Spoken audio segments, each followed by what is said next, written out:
What up, though, y'all? It's Chris. Appreciate you connecting with me while I'm out here on the run, getting things done. Had to stop in Target, grab a couple things. And, you know, I saw a report saying that for the last 8 weeks, Target has seen less foot traffic. There may be some truth to that. I don't know if it's affecting their bottom line, but I definitely can say that I've seen for myself what they're talking about when it comes to less foot traffic. It has been a lot less in here. Now, this doesn't mean that people aren't shopping at Target. They very much can still just be shopping online. But nonetheless, the whole, we're going to scale back on going to Target. Maybe I'm wrong. Maybe it has legs. We'll see what happens, though. I'm definitely gonna pay attention a bit more now when it comes to this. But let's get to the topic at hand, and that is Val Kilmer, actor, died. He was battling some sort of throat cancer before, but according to his family, that's not what ultimately led to him passing on. He had some sort of battle with pneumonia, and that did him in. And I could see that because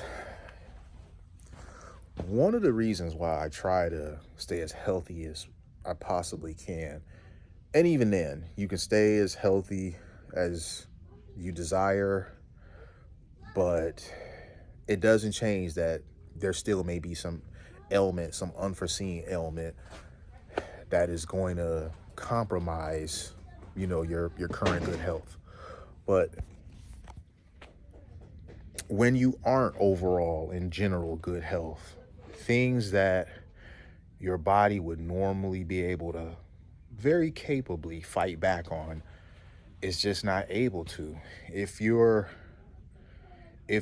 like compromised enough, a cold can be fatal. And I know that sounds insane because how often do we catch a cold? A cold is so common, but you can end up in a situation where your health is compromised to the point to where even a cold can be fatal. Your body's ability to just wade off these things, it's not able to do it.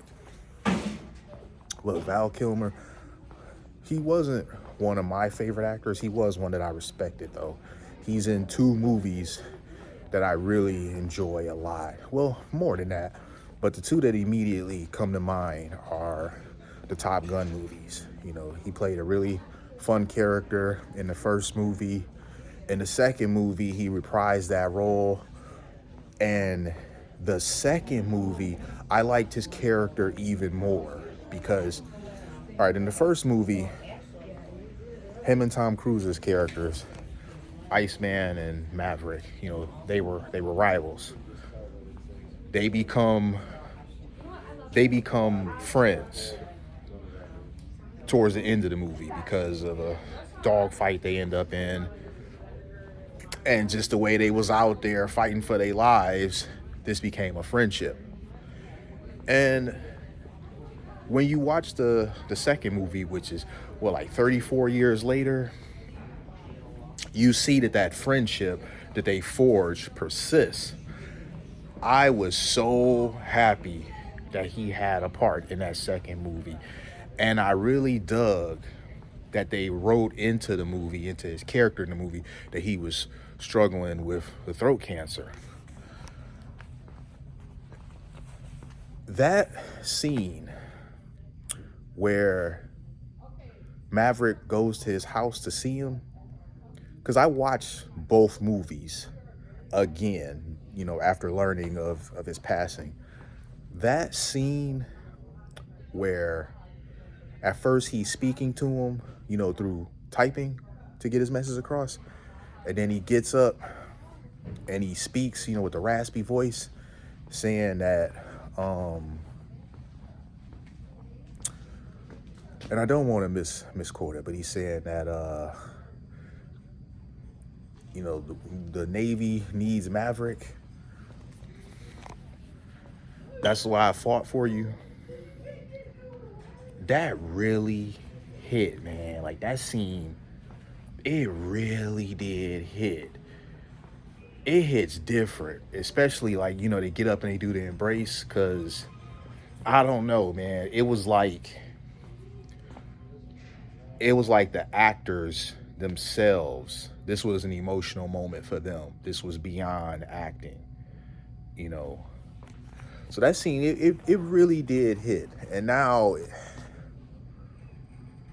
that he's gone, it just really hammers home for me, like how fragile life is, man. One day you can be just healthy as can be, seemingly, and then the next minute, you hit with some diagnosis of you have some life-altering illness that you may not be able to recover from. So don't underestimate or undervalue or underappreciate the time that you have, because we don't know. I remember Kobe once said that the thing that we often overestimate that we have more of is time, and he's no longer with us too. But yeah, overall, this whole thing with him, it's really got me thinking just a lot, just overall, even of my own mortality. I think of my own mortality a lot. That's why I do the things that I do. I try to spend time with as many people as I can that I care about. Like how the other day I wanted to make sure that I went to go see my nephew before he was deployed to the Army, because I don't know if I'll be around when he comes back. I'd like to, but you just don't know. And it's not even that something health-wise may prevent me. Freak accidents happen. You just don't know, man. So I guess that's pretty much it. My thoughts on this. He passed away. He was he was in his early mid-60s. 63, 64, 65. Regardless, it's too young.